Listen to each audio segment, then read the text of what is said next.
Hi, welcome, folks, to a new year. And we're going to be spending our new year talking about an old topic. Yes, the War of 1812. 108 years ago. No. 208 years ago, this was raging. And what was it all about? Well, we're going to find out and about the war and how it affected Canadian identity. So, starting out, we have to go back to France. France in 1789.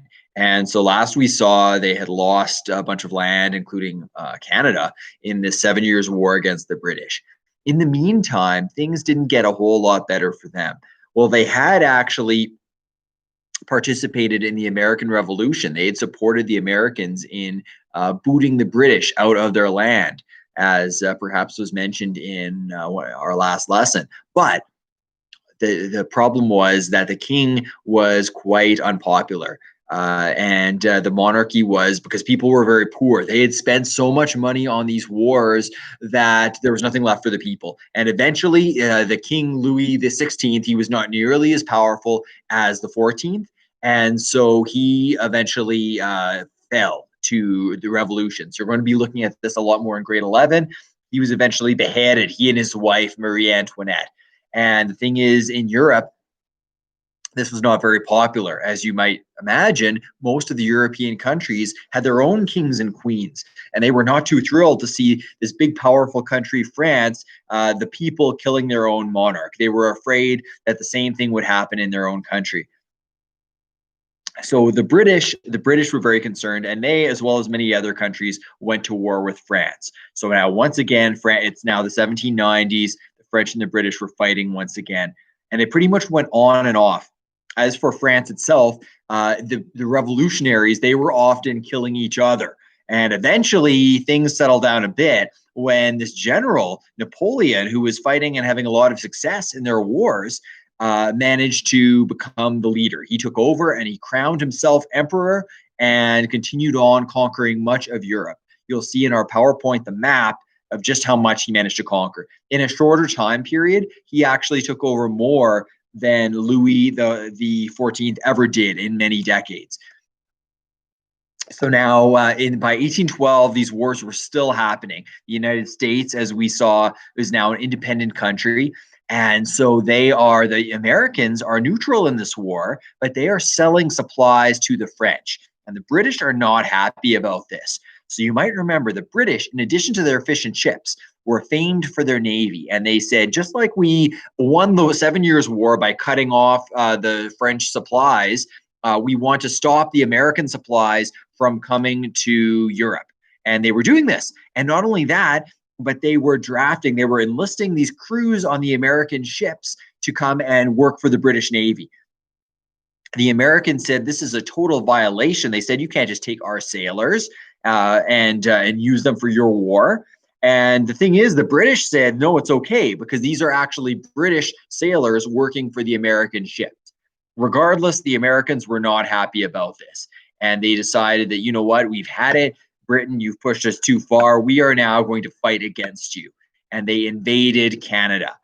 And so now the Americans were involved in a tussle with the British. The British now, they suddenly found themselves in the same position that the French did going into the 7 Years' War.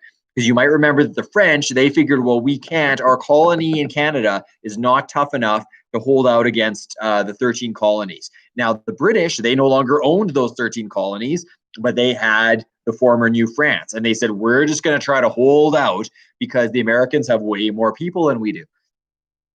And eventually, hopefully, we can blockade them enough to get them to give up. And so this is exactly what the plan was. And the Americans, meanwhile, they figured that, you know what, these colonists, they're going to see how great the United States is. They're going to want to join us. This is going to be a cakewalk when our opponents join us, right? It was not to be the case. And so as far as how the war went, the British pretty much went very defensive. They didn't try to sweep in. They just didn't have the people to do that. The Americans did, but they would prove to be unsuccessful against the Canadian strategy. Now, overall, Americans, they often say, we beat you in that war. And the British, because there are certain battles, the Americans won. And Canadians, we often say, well, they didn't conquer us, so we won. And honestly, you'd have to call it a stalemate. To say either side won is getting a little bit petty. If you're looking at it objectively, no, it was pretty much a tie. And it's so nice to see some of you watching live. That's so wonderful, so exciting. In any case, one of the big Canadian successes they had was taking over the city of Detroit. And I know now you're looking at Detroit, you're thinking, big deal, who would want it? But back then, it was pretty much just a fort. And what they did, the British and their First Nations allies, they pretty much surrounded it, but they didn't have that many people. They only had like 1,000 soldiers, so they pretty much made a lot of noise in the trees. And the Americans, who had more soldiers, thought, oh no, we're totally surrounded, and they gave up without a fight. So this was one of the big moments. Eventually, you might wonder, well, why isn't Detroit part of Canada? We should have 11 more Stanley Cups than we do. Or is it 12? But the reason it was traded back. So eventually it actually was. All the land the British and the Americans took from each other was returned. So the borders remained unchanged. Now, one of the big things at the end was the 49th parallel. So this border that was established at the end of the war at the Treaty of Ghent. So even though it was the War of 1812, it only came to an end in 1814. And that was around the same time Napoleon was defeated. So things were kind of winding down over in Europe as well. It established this boundary. And so as far here, we've got some people in the chat thing selling supplies. They were selling to both sides. That's correct. Yeah, the Americans were selling to both sides, but the British were awfully peeved that they were selling to the French at all. So they were wanting to cut that off. And then we have a comment here. The land was retaken after the Battle of Lake Erie by General William Henry Harrison. Yes, okay. And then we have, more people saying hello. Oh, that's fantastic. Okay, so awesome. Yeah, so definitely there was some back and forth. The Treaty of Ghent, though, it did basically establish all the land was then returned. Okay, so looking at different perspectives, the way that this lesson is set up, you'll see we discuss in the PowerPoint how did different people view the war? Because it wasn't just all British and American. Looking at the Canadian perspective, we see there were the Upper Canadians, who were basically Ontario, the English Canadians, the Lower Canadians or the French, as well as the First Nations.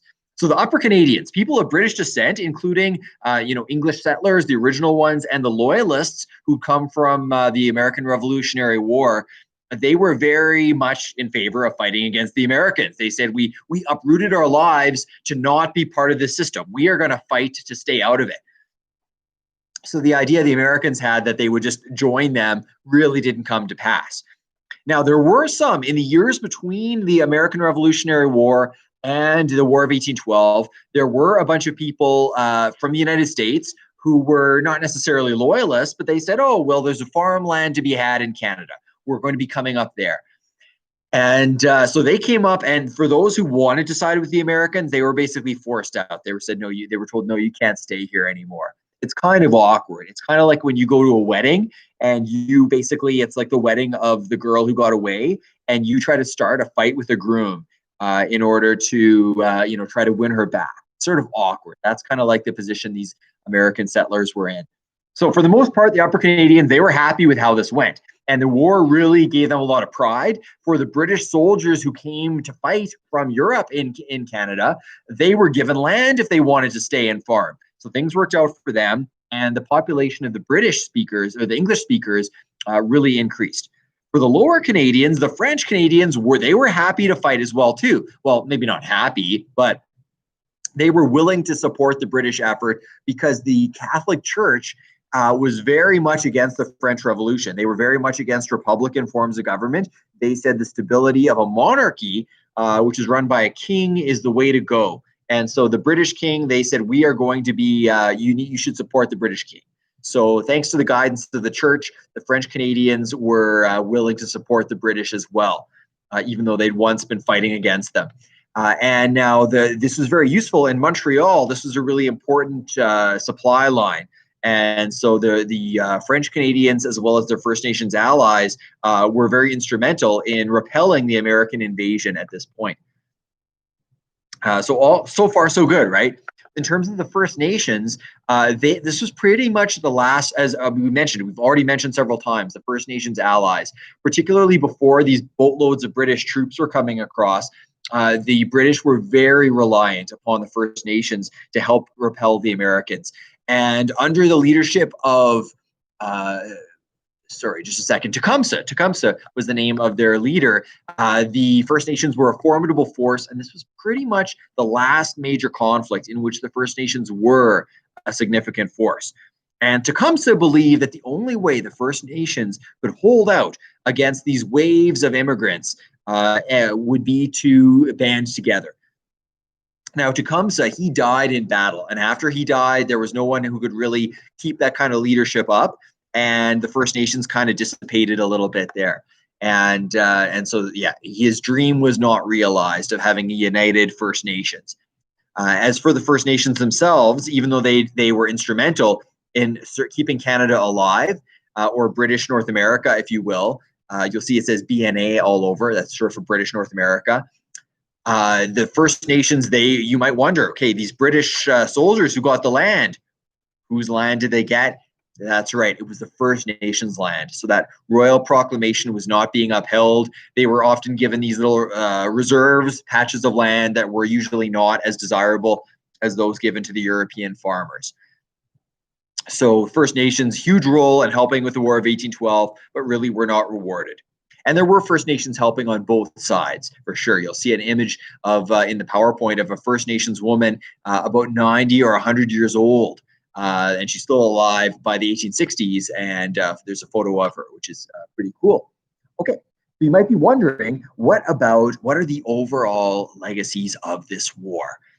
So very key. It was kind of heartwarming in the sense that, okay, British, French, and First Nations were united in a common struggle, even though, as we've seen, they benefited to varying degrees.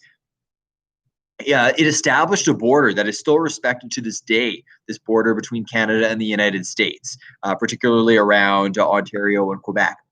The fact Canada exists at all is testament to the fact that we held off the Americans. The British, for their part, they believed that Canada could not survive another invasion. They thought we're very fortunate, but as the American population continues to grow, as their industrial output increases, this is going to be really, really tough to survive another invasion from the Americans. And we'll see that's going to be a big part of the reason why Canada will form as a country. This would also really, in terms of identity, the British identity would be really reaffirmed. It's like pretty much it's good to be British in Canada. For the French and the First Nations, this was not the case, because as more and more British feel encouraged, starting with these soldiers, to move to Canada, they are going to feel comfortable, because you'll remember when they took over New France, they felt outnumbered and are kind of afraid of the French and the First Nations. They said, we need to please them. Now that there are more and more British people coming in, they're starting to say, you know what? We're pretty much ready to turn these French people and to turn these native people into British people. We're going to see this conflict as they try to assimilate the population to become more British.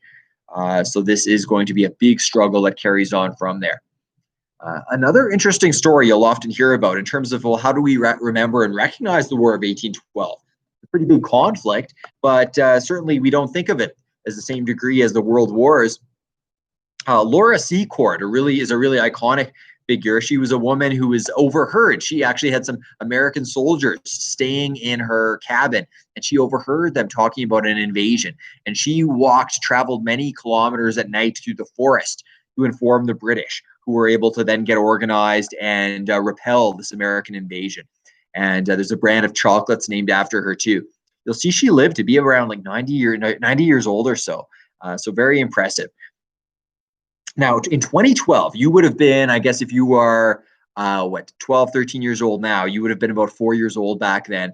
But the government decided, it's been 200 years, the bicentennial of the War of 1812. They said, let's celebrate. Let's spend $28 million on celebrating the War of 1812. They had commercials, they had commemorative coins, they had all kinds of historical reenactments of it. You'll see we were kind of planning on doing a simulation of this, but lots and lots of money.